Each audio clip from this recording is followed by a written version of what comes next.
तो फ्रेंड्स, ये देख सकते हैं आप जो जिसको हम अभी बहुत दिन हो चुके हैं, तो हम उसको स्टिक को चेंज करने वाले हैं। तो आप देख सकते हैं यहाँ पे 4 स्टिक ख़राब हो चुका है, यहाँ पे 2 है और बीच में से 2 है। एक नया अच्छा वाला डिज़ाइन है, आप देख सकते हैं।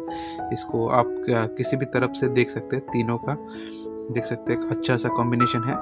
तो देख सकते हैं, क्योंकि वो यहाँ देख सकते हैं स्टिक ख़राब हो चुके हैं, तो इसके लिए इसका जो गार्ड है वो लूज़ हो चुका है।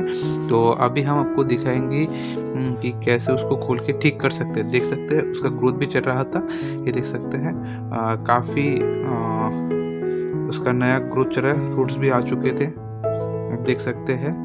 और जो ब्रांच है, नया ब्रांच, वो भी बहुत अच्छा आ रहा था।